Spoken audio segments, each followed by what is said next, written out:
भाइयों, मुझे खुशी है कि आदरणीय प्रधानमंत्री जी ने पिछड़े वर्ग के उत्थान कल्याण के लिए भाइयों बहुत सारे काम किए हैं।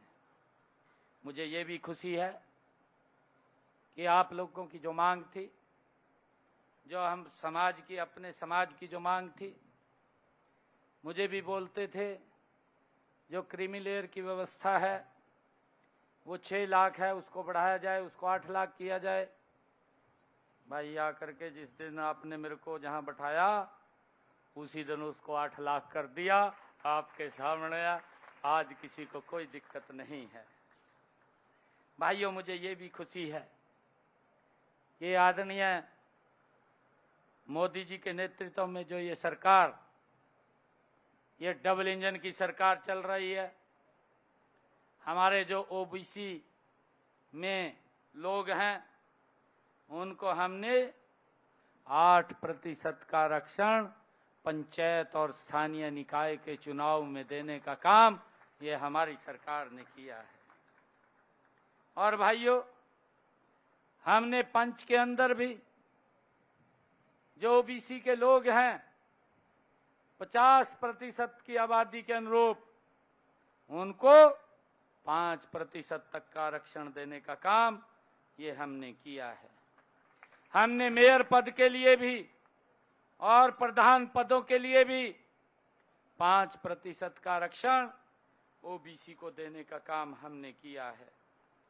मुझे ये भी खुशी है कि हमारी सरकार ने पिछड़े वर्गों के 3 लाख रुपए की वार्षिक आय वाले परिवारों के बच्चों की पढ़ाई के लिए, चाहे वो देश में पढ़ रहा है चाहे वो विदेश में पढ़ रहा है, देश में पढ़ने के लिए 15 लाख रुपए और विदेश में पढ़ने वाले बच्चों को 20 लाख रुपए का ऋण मात्र 4% के ऊपर देने का काम ये हमारी सरकार कर रही है।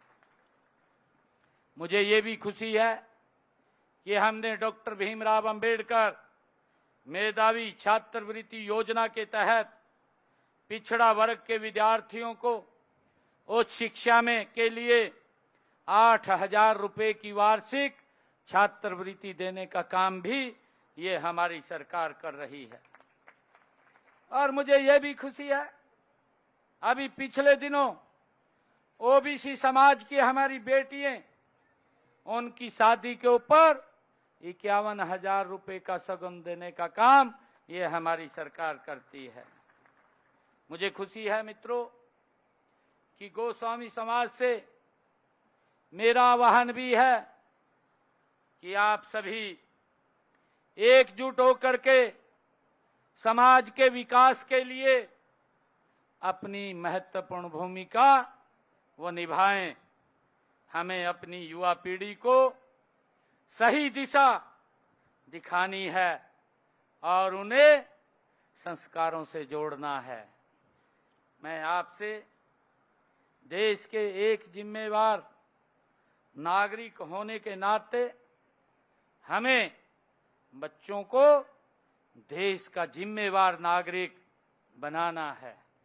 भाइयों, मुझे ये खुशी है कि हम मिलकर के समाज के अंदर उसको आगे बढ़ाने का काम करेंगे। मुझे ये भी खुशी है कि हमने, भाई पहले तो ऐसी स्थिति थी, मैं बताना चाहता हूँ, बच्चे पढ़ भी लेते थे, अगर नौकरी की बात आती थी तो आप सबसे पिछली लाइन में चले जाते थे, नौकरी नहीं मिलती थी। और मुझे खुशी है आज आपके बीच में बताते हुए ये सिस्टम आपने किया है, ये आपकी सरकार ने किया है।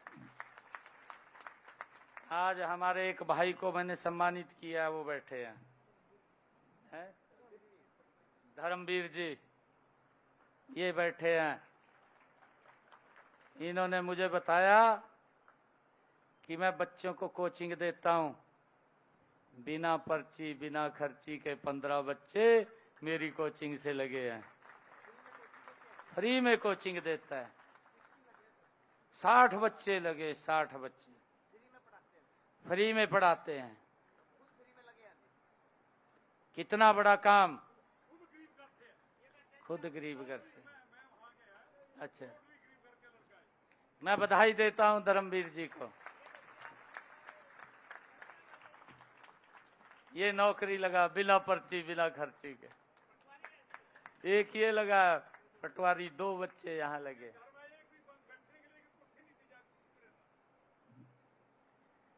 भाइयों, इसके लिए, इस सिस्टम के लिए